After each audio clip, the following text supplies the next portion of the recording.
Hello, today we are going to discuss about becoming an effective elementary teacher. Although it is almost impossible to define an effective teacher, but we will discuss some of the points, some of the issues that go on to make an effective teacher as it has been observed by experts and responded by learners.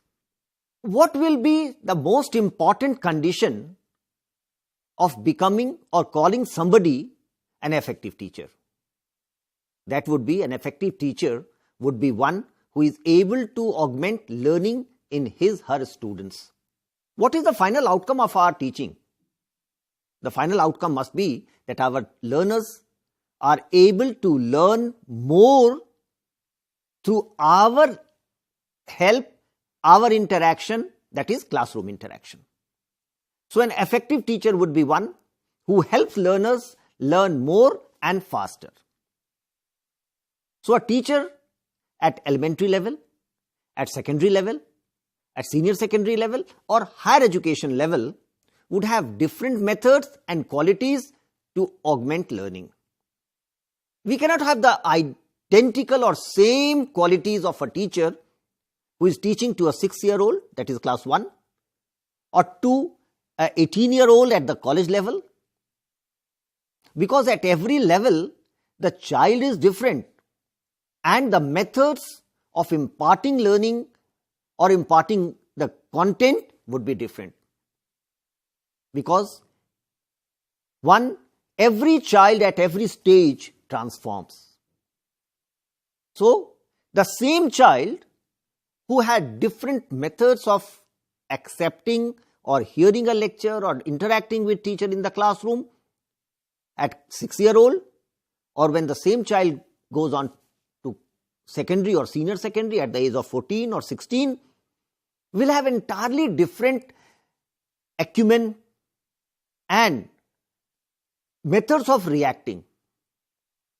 So the same strategies that we adopt for teaching to class 1 and which would be considered to be effective, to be efficient, will not be the same for teaching to class 5 learner, because the learner would be about 11-year-old and he or she would react differently to what we do. Say, for a 6-year-old who has come out of the family for the first time and missing his parents, your strategy for teaching would be different. You will perhaps have to replace a mother or parents and behave like a mother in the classroom. But as the child grows and goes on to class 5, the strategy would be different. So the strategy of teaching will have to change from class to class, from age group to age group. Continuously refine your classroom process and method of teaching. No strategy is final. We continuously need to evolve. What does that mean? That means that before going to a class, you have to know who your learners are, what is their age group, from which background they come, what type of families do they come from. You cannot have the same strategy in different schools. The clientele, the learners in one school may come from one background and they would expect a different method of approaching them.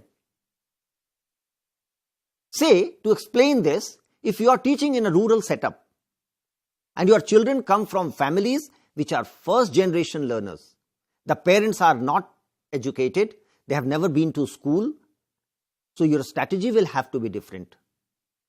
But if you are teaching to a class where your students come from families which are second or third generation learners, they are already exposed to content, they know a lot of things, you will have to have a different strategy to approach and to negotiate the content. They will not expect you to explain everything in greater detail. But if the children come from families which are first generation and they have no input from families, their parents are not able to help them, you will have to have a different strategy. Let me elaborate on this. If your children come from a family where there has not been a culture of education, perhaps you will need to tell them the importance of reading, writing and education. Whereas if children come from families where they have already educated parents, they have been to college or they are educated, they would already have counseled their children about the importance of education. So let me go back to the initial question, who is an effective teacher?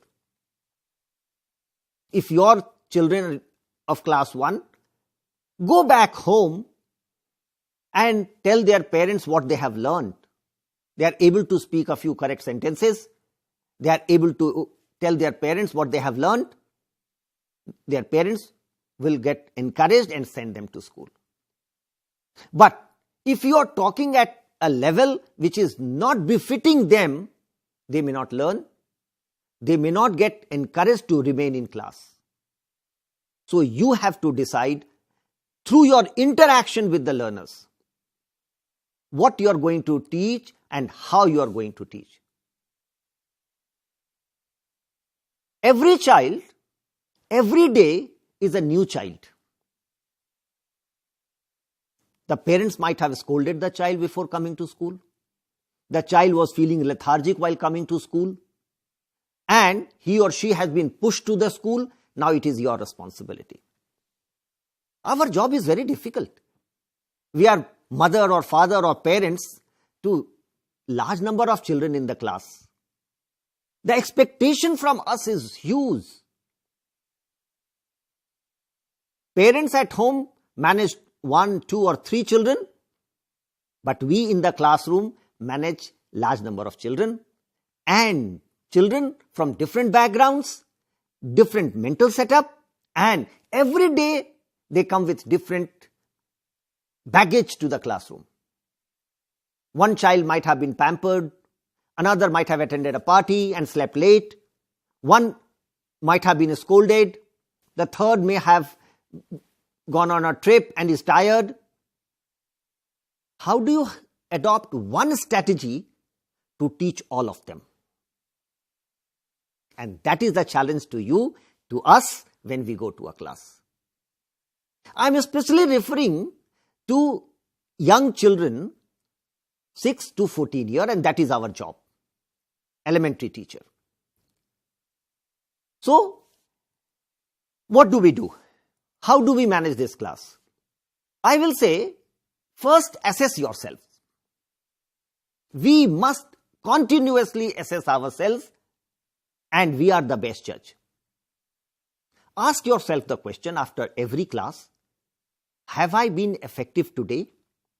Could I transact the curriculum, the content that I had decided to transact today, and have been able to affect the learning that I wanted to do today? Ask yourself this question every day after every class. And continuously assess yourself so that you are able to improve in the next class. Sometimes we are not very good judge of ourselves. We don't try to put critical questions to ourselves. These days, mobiles are available and you can record your lectures. Record a lecture. Ask your friend to record when you are lecturing. Look at the video after your class. Ask your peer group, ask your fellow teacher to assess your lecture and ask for comments. You know, our colleagues are the best judge. They are able to tell us, see, you didn't do this or you should have done this. So, through feedback from your peer group, your fellow teachers, you can improve your lectures. You can improve your performance. Because they also know how to handle children. They have also adopted certain techniques, certain methods which they can contribute, and together as a peer group we can improve all of us. So, one is record your lectures, show it to your peer group, to your fellow teachers and ask for comments. Based on these comments and based on your own performance, prepare your lecture. Every class is a new class. So don't think that because you could lecture very well in the previous classes, you can go in the class and perform. We often make the mistake of believing that young children don't realize how we are teaching. We believe only higher education children or grown-up children are able to assess us. No, that's not correct. Young children know how we are teaching, and ask them or ask somebody else to ask for you, how was your teacher today? And you will get the feedback. Very young children are very critical. They know. And after every class, they would be able to tell you how did you perform, whether they enjoyed or not, and they learnt or not. Ask someone to assess them. Ask someone to go and ask them, what did you learn today? How was your teacher? Did you like your teacher? Did she deliver all that you wanted and you have learnt? So, okay, today you learnt about this. Tell me what have you learned? And you will find out whether they have learnt or not. This process should be a continuous process. Do it yourself. Ask your colleagues to do it for you and tell you how did you perform. Another very good method is of asking the parents. Parents are one who are most interested in their own children. So every day when the child goes, either the mother or the father or somebody in the family would ask the child, what did you learn today? This is a question which all of us ask to all our children. So they know how their children are learning and how did the teachers perform. When you have a parent-teacher meeting, ask parents, what does your child say about my teaching? Is your child happy or not? They are your mirror. Ask them so that you can see your face on it. Don't get upset if they tell you things which you don't like.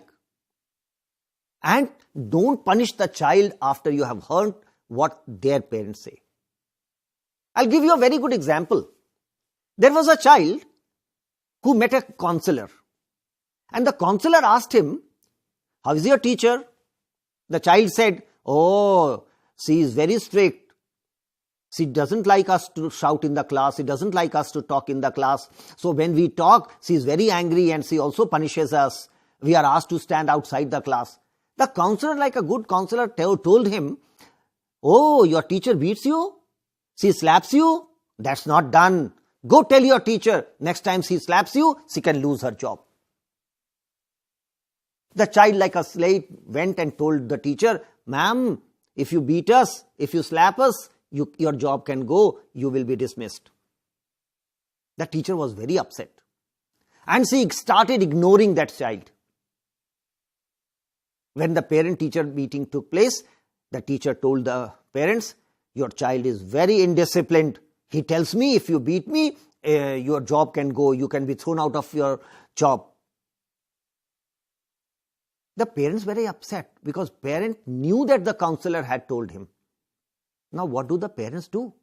And the child was not really responsible. He was not guilty. As a good teacher, the teacher should have just taken this comment and thought, how is this child saying this? Who gave this idea to the child? But the teacher will be a good teacher if he or she doesn't react to this and tries to understand from where did this child get this idea and improve oneself. What happens when the child says something to us, we are affected by such comments. And then we start reacting to that child, either ignoring or pampering. Both are bad.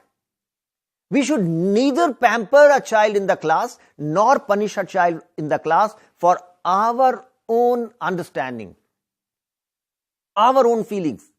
We have to be very, very neutral. And most of the times, we are neutral as teachers, as good teachers, because we know they are like our children. If my son tells me something which is not pleasing, what do? Do I throw him off the house? No. I try to console the child, I try to explain to my son or my child, and then improve him or her. Be same. Explain to your children, explain to your students what is good, what is not good, how a child should behave, how a child should learn, and so that our children, all our children continuously improve. A very important feature of assessing teachers is the students' performance. Students' performance in the class, at the examination, and also in the competitive exams. These are three different environments, and students perform differently in all three. A student may be very good in the classroom. If you ask a question, he or she would answer. But if you ask this child to write an exam in a formal situation, may not do very well, because mentally he or she is not prepared to write an examination in that mode. Sometimes children do very well in a school examination, but don't perform very well in competitive examinations.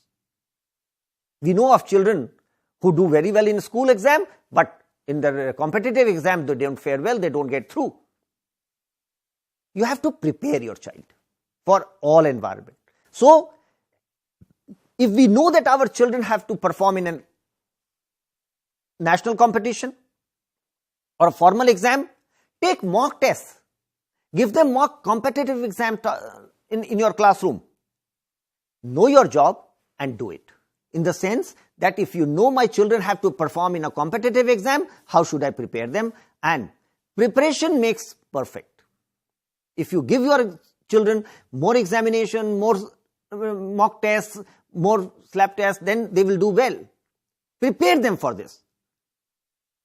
For this, also examine each child's background and accordingly plan the treatment.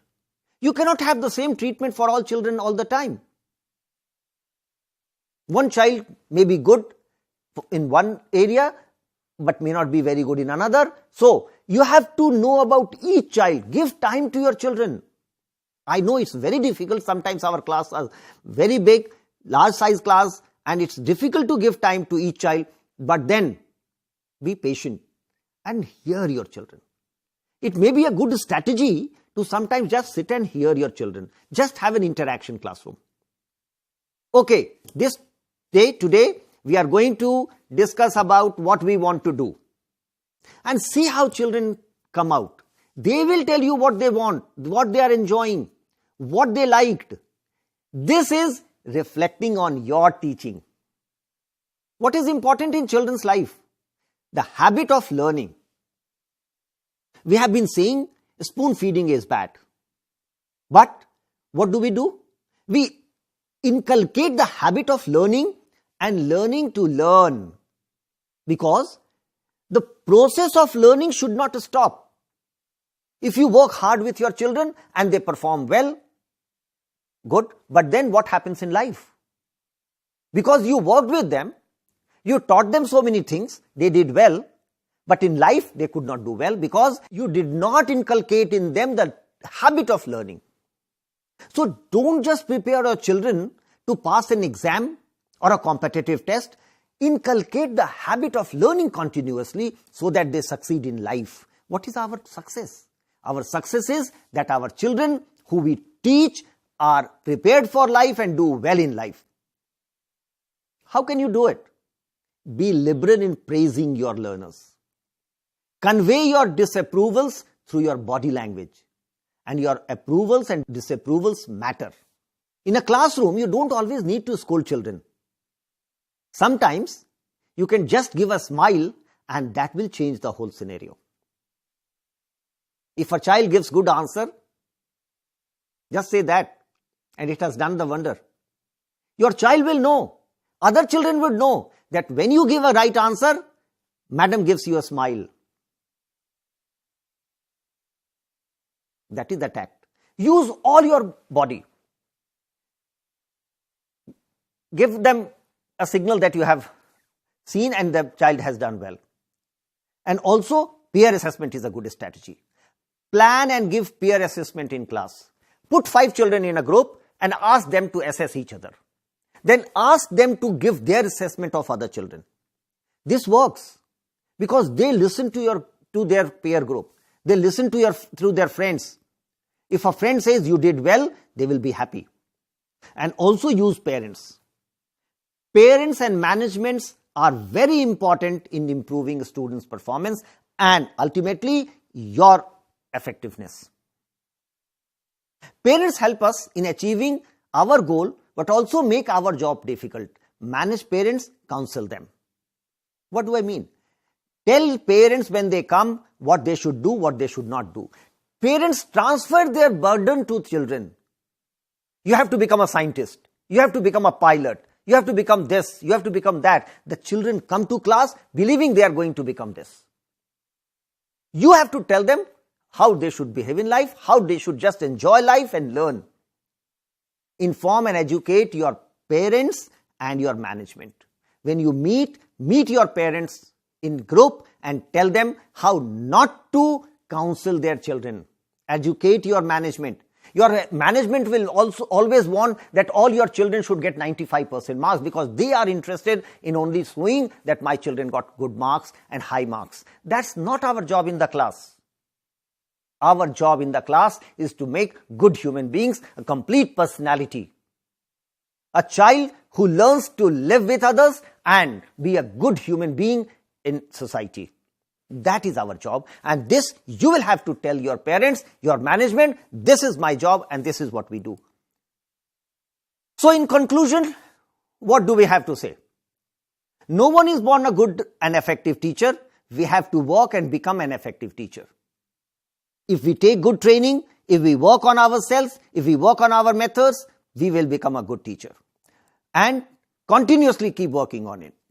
Your love and passion for the profession contributes. Be passionate. Be patient with your learners. See, it is often said that teaching is not our first choice and we have become teachers as our second or third choice. That's not true always. And even if that is true, let us now become a teacher. Be passionate about it. Be passionate about our learners. We live through our learners. When 20 years down the line, a learner comes and touches our feet and says, "Sir, you made my life. Wherever I have landed because of you." That changes lives.